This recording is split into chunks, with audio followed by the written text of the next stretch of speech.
Zweite Laufradsätze. Das ist ein sauwichtiges Thema, das man fast gar nicht überschätzen kann. Kaum eine Komponentenveränderung verbessert das Fahrverhalten deines Gravelbikes, so wie ein zweiter Laufradsatz. Leider ist dieses Thema aber so wahnsinnig kompliziert und es gibt ultra viele Standards, die man beachten muss. Deswegen habe ich mich mal für euch mit diesem Thema beschäftigt.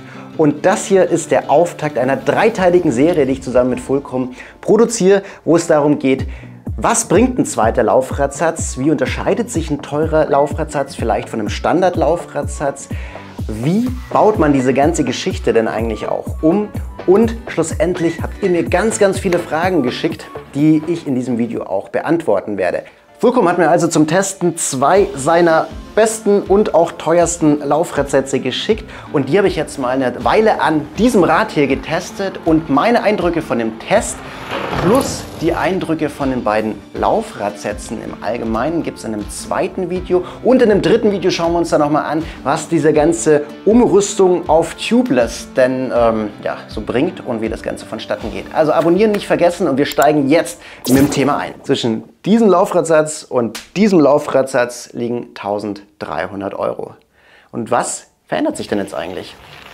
Einer der prägnantesten Punkte ist, dass das Gewicht leichter wird. Es geht aber nicht nur um Gewicht bei hochwertigen Laufrädern, sondern es geht auch darum, dass der Fahrer, der ja eine Kraft über die Kette und hier wiederum über die Kassette auf die Narbe auswirkt, möglichst gut absorbieren kann. Das heißt, beim Treten verändert sich die Form der Felge nicht. Das wird durch unterschiedliche Taktiken gemacht. Zum Beispiel passt man den Flansch an, man passt die Einspeichung an, macht auf einer Seite mehr Einspeichungen, wie zum Beispiel hier, da sind auf der Antriebsseite 14 Speichen, auf der anderen Seite sind 7 Speichen. Oder man passt die Felgenform an, die ist auf der Seite vom Antrieb so S-förmig und auf der anderen Seite ja eher so klassisch rund. Außerdem läuft so ein hochwertiges, also teures Laufrad deutlich länger.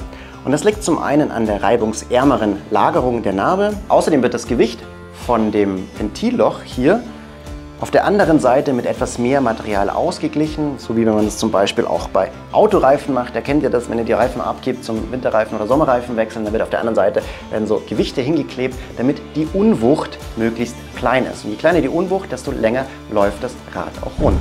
Unterm Strich läuft also ein höherwertiges Laufrad länger, runder, gleicht den Untergrund besser aus, weil der Reifen besser arbeiten kann, man kann leichter beschleunigen und man kann besser bremsen. Wenn du jetzt sagst, so ein Laufradsatz ist genau das, worauf ich ewig gespart habe, take my money, dann viel Spaß beim Shoppen. Es ist nämlich leichter, einen Ersatzteil fürs James Webb Teleskop zu kaufen, als sich einen zweiten Laufradsatz im Internet zu bestellen. Es gibt unfassbar viele Standards. Hier hat sich die Fahrradindustrie mal wieder selbst übertroffen und es ist wirklich fast undurchschaubar. Ich habe jetzt eine Woche gebraucht in der Recherche, bis ich wirklich alle Abkürzungen verstanden habe. Und wie genau du zu deinem Laufradsatz findest, das schauen wir uns jetzt kurz an. Der Einfachheit halber habe ich das jetzt mal für euch in 4 Schritte unterteilt, was ihr für euch klären müsst. Und das erste ist, wollt ihr eher auf der Straße fahren, dann braucht ihr einen Laufradsatz für die Straße mit einer geringen Maulweite, oder wollt ihr eher auf Trails oder auf ruppigem Gravel fahren, dann braucht ihr einen Gravel-Laufradsatz, der hat dann meistens eine breitere breitere Maulweite für breitere Reifen. Das schränkt die Auswahl schon mal ziemlich ein und dann wird es richtig lustig, weil dann kommen die Achsstandards ins Spiel. Es gibt wahnsinnig viele Achsstandards, beim Gravelbike Gott sei Dank einen, der sich durchgesetzt hat, und das ist vorne 12/100 und hinten 1242, und das bedeutet, das ist der Achsdurchmesser und einmal die Achslänge, und die ist bei den allermeisten Gravelbikes in diesen Dimensionen, außer bei Focus, die haben sich für den Boost-Standard von DT Swiss entschieden, da ist es dann anders, da aufpassen. Der nächste Standard, der ums Eck schielt, ist der Standard der Freiläufe. Freiläufe sind dieses Ding. Und da kommt die Kassette drauf und nicht jede Kassette von allen Herstellern passt auf die gleichen Freiläufe. SRAM, Shimano, Campagnolo und so weiter, die haben alle ihre eigenen Standards, die besondere Kürzel haben und auf die du achten musst beim Kauf, damit die Kassette, die du jetzt vielleicht schon hast oder die du verwenden willst, auch zu deinem Freilauf bzw. zu dem kompletten Laufrad passt. Der Standard von SRAM heißt XD bzw. XDR bei 12 Ritzeln. Bei Shimano heißt der Standard HG11 und bei Campagnolo entweder Campi oder, wenn es mit der EK ist, N3W. Was du dir als nächstes dann auch angucken kannst, ist, welche Kassette du haben willst. Der Einfachheit halber und am einfachsten ist es, wenn du die gleiche Kassette nimmst wie an deinem Standard-Laufradsatz. Dann kannst du nämlich, wenn du hin und her switcht, davon ausgehen, dass du wahrscheinlich die Kette bzw. die Schaltung nicht neu einstellen musst. Wenn du aber sagst, du möchtest jetzt zum Beispiel einen Rennrad-Laufradsatz zum Bergfahren, also für Pässe mit möglichst vielen kleinen Gängen, also sehr großen Ritzeln, kannst du dir eine angepasste Kassette raussuchen und musst aber beim Einbauen darauf achten, dass du den Umschlingungswinkel bei der Schaltung dementsprechend anpasst. Was als nächstes natürlich auch passen muss neben der Kassette ist die Bremsscheibe. Die Bremsscheibe könnt ihr entweder umschrauben jedes Mal, das ist ein bisschen müßig, ich zeige euch gleich, wie das geht, oder ihr kauft sie extra noch dazu und dann befestigt ihr am besten dieselbe Bremsscheibe, die auch an einem Erstlaufradsatz dran ist, denn so vermeidet ihr, dass ihr jedes Mal die Bremse neu einstellen müsst, wenn ihr zwischen den einzelnen Laufradsätzen wechselt. Kleiner Extra-Tipp, es macht alles ein bisschen einfacher, wenn ihr den gleichen Nabenhersteller beim ersten und beim zweiten Laufradsatz habt. Dann sind die Abstände zwischen Nabe, Kassette und Bremsscheibe sehr, sehr ähnlich und das ist nicht zwingend der Fall zwischen den einzelnen Herstellern. Kompliziert geht es aber nicht weiter, weil der Umbau tatsächlich gar nicht so kompliziert ist. Ich habe es auch zum ersten Mal für dieses Video machen dürfen. Ich habe mir den Test auch anders vorgestellt. Ich dachte, da kommen 3 Laufradsätze mit Reifen und Kettenblättern und Kassetten drauf und ich switche es einfach nur um und ich sage, oh, ist diese Seitensteifigkeit zu spüren. Ist aber nicht so gewesen, sondern ich war 3-mal beim Fahrradladen und 2-mal beim Baumarkt, um mir Werkzeug zu kaufen bzw. um mir helfen zu lassen, um die Kassette, also dieses Ding, das schwarze, und die Bremsscheibe zu wechseln. Und das funktioniert mit diesem Werkzeug. Tada! Ja, das ist alles, was ihr dafür braucht. Falls ihr euch mal gefragt habt, warum dieses Teil in eurem Werkzeugkasten ist, damit schraubt man Centerlock-Schrauben auf. Da sind die Bremsscheiben mit gesichert. Vorsichtig anbringen, dann drehen und auf die Finger aufpassen. Und die Kettenpeitsche kommt dann von oben auf eines der größeren Ritzel und fixiert eben das Ritzelpaket und dann führt man diese Nuss mit einer Ratsche ein und dreht das Ganze auf und wenn das Ganze locker ist, kann man die Kassette abnehmen. Beim Draufschreiben der neuen Kassette ganz wichtig, dass ihr mit Fett auf dem Gewinde arbeitet, sonst kriegt ihr es nie wieder ab. Das ist mir passiert. Und dann auch noch darauf achten, dass ihr unbedingt mit dem Drehmomentschlüssel arbeitet. Auch das habe ich nicht gemacht und da rentiert sich tatsächlich die Investition in den Drehmomentschlüssel, der 40 Newtonmeter andrehen kann. Ja, das Teil sollte auch während der Fahrt fest bleiben, beziehungsweise nicht zu fest sein, dass ihr es nie wieder abbekommt. Ich habe mega viele Fragen von euch auf Instagram zu dem Thema bekommen und einige richtig gute möchte ich jetzt mal auswählen. Wenn dir solche Fragen auch immer auf dem Herzen brennen, schreib mir gerne auf Instagram, folge mir auf Instagram @FelixTestedBikes. CH Diebel möchte wissen, ich suche ein Bike mit einem leisen Radlauf. Gibt es da Gravelbikes oder muss man dafür nachrüsten? Und klar, also es gibt Laufräder mit einem leisen Radlauf, wie jetzt hier zum Beispiel die von Fulcrum oder auch von Campagnolo, die sind relativ leise. Und es gibt sehr laute, beispielsweise manche von DT Swiss mit dem Ratchet sind sehr laut. Es gibt super laute, die Tune oder im Mountainbike-Bereich von Hope. Das hat weniger was mit dem Preis zu tun, sondern wie die Sperrklinken arbeiten und lässt auch lustigerweise keine Rückschlüsse auf die Qualität zu. Also ein besonders lautes Laufrad ist jetzt nicht besonders viel besser als ein besonders leises, sondern das ist einfach Geschmackssache. Spicker Photography, was macht einen größeren Unterschied, Reifen oder Felgen? Und das ist das Zusammenspiel von beiden tatsächlich. Also wenn man jetzt mal die Reifen auch untereinander tauschen würde, also ich bin ja das ist der Schwalbe G1 Allround drauf, wirklich schon auch an hochwertigen Rädern gefahren und an günstigen Rädern. Und der Reifen kann wirklich besser arbeiten, wenn die Felge auch besser arbeiten kann. Und deswegen kommt es auf dieses Zusammenspiel an, um aber einen schnellen Effekt zu erzielen, der auch günstig ist, kann es auch was bringen, auf einen guten Reifen zu wechseln und insbesondere aber auch auf Tubeless beim Graveln zu setzen. Das ist beim Graveln eigentlich nochmal ein Gamechanger, weil du mit niedrigerem Reifendruck fahren kannst und dadurch einfach auch mal das Fahrverhalten über ruppiges Terrain sich nochmal deutlich entspannt. Und genau dieses Thema schauen wir uns in einem der nächsten Videos an, also unbedingt abonnieren. Sebastian Rides Bikes fragt, danke dafür.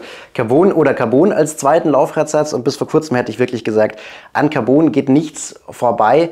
Einfach weil ich davor noch nie so einen guten Alu-Laufradsatz gefahren habe. Alu findet man ja vor allem an den Einsteiger-Laufradsätzen und an eher günstigen Bikes.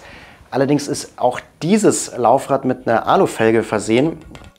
Und das ist halt jetzt kein Billiglaufrad, das kostet 1000 Euro. Und auch die Fertigungsweise von diesem Alu-Ring, schauen wir uns in einem weiteren Video mal an, was da gemacht worden ist, die lässt sich jetzt auch nicht mit den Standard-Alu-Laufradsätzen vergleichen. Deswegen kann es wirklich auch gut sein, dass viele hochwertige Alu-Laufradsätze da draußen auch schlummern, die ich jetzt noch gar nicht gefahren bin. Deswegen würde ich nicht mehr pauschal davon ausgehen, dass Carbon ausschließlich das Beste ist. CyclePunk möchte wissen, würdest du ein Gravelbike mit einem Road-Laufradsatz fahren? Und ich glaube, also wenn man jetzt mal so einen richtig krassen Road-Laufradsatz fährt, den ich jetzt auch schon gefahren bin, das ist der von Campagnolo mit 60 oder 65 mm Felgenhöhe. Und ja, also das würde ich mir jetzt nicht an dieses Rad dran schrauben. Das würde, glaube ich, nicht ganz passen zu diesem Einsatzzweck, weil es halt eher ein trailorientiertes Gravelbike ist und ein Kettenblatt vorne hat, eine Mittelklasse-Schaltung. Und da passt eher so eine Allroad-Geschichte ziemlich gut. Also Allroad fahren hat damit richtig Spaß gemacht. Ich war damit auch auf leichten Feldwegen unterwegs. Aber so richtig ballern und auf Geschwindigkeit würde ich jetzt mit dem Rad nicht. Da kann es aber sein, wenn du ein Gravelbike hast, was aerodynamisch optimiert ist, was vielleicht auch zwei Kettenblätter vorne hat, dass da für dich dann auch ein Rennradlaufradsatz wirklich Sinn macht. Das ist super individuell. Van Bandit möchte wissen, ist Aero wichtiger als Gewicht? Und das ist eine ziemlich schwierige Frage. Da habe ich relativ viel in so Foren von Fahrradfahrenden Physikern entdeckt, die beschäftigen sich ziemlich stark damit und rechnen da wild rum. Das scheint eine Riesengruppe zu sein. Aero entfaltet seine Vorteile eigentlich erst ab einer Geschwindigkeit von 25, 28 km/h und drüber. Wenn man jetzt mit einem Gravelbike unterwegs ist, und ich glaube auch mit einem hochwertigen Gravelbike-Laufradsatz bist du jetzt nicht permanent über 28 km/h unterwegs, deswegen würde ich da sagen, ist Gewicht schon wichtiger als Aero, und einen leichten Laufradsatz merkst du einfach deutlich gegenüber einem bisschen schwereren.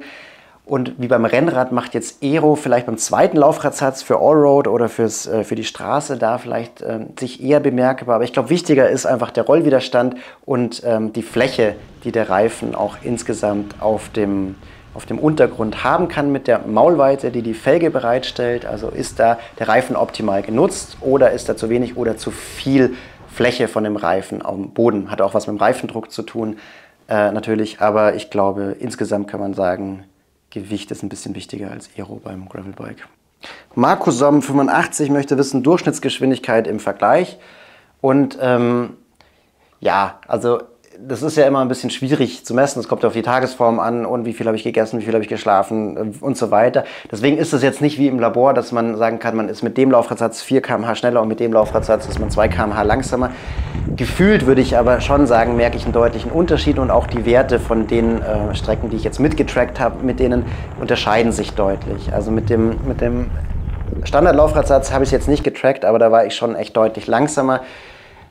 Ich würde sagen, wenn ich jetzt mit dem Rad so zum Spaß, mit dem Standardlaufradsatz gefahren bin, habe ich ungefähr so eine Durchschnittsgeschwindigkeit von 19, 20 gehabt.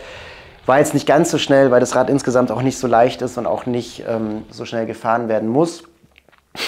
Und mit dem Gravel-Laufradsatz war ich dann schon mit 22, 23 km/h unterwegs, habe zwischendrin natürlich aber auch wieder gefilmt, also das bringt alles wieder durcheinander. Und was ich aber schon auch gemerkt habe mit dem Rennradlaufradsatz, ist es einfach nochmal eine Ecke schneller, also wirklich eine ordentliche Ecke.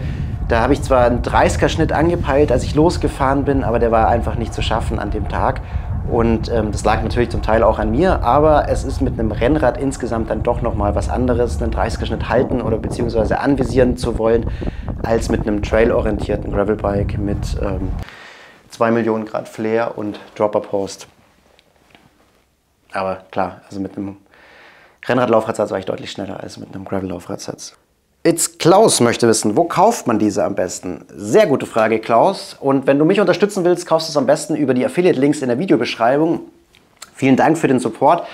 Sonst, ja, der Radelladen ums Eck wird euch wahrscheinlich jetzt nicht die beste Kaufberatung oder die größte Auswahl bieten können, weil einfach die Auswahl echt enorm ist. Es gibt ganz viele Firmen, ganz viele Standards, ganz viele Einsatzzwecke auch und da sind die Onliner, glaube ich, einfach ein bisschen besser aufgestellt. Aber guckt einfach mal, wenn ihr einen Spezialisten ums Eck habt, dann kann euch der auch wahrscheinlich super beraten.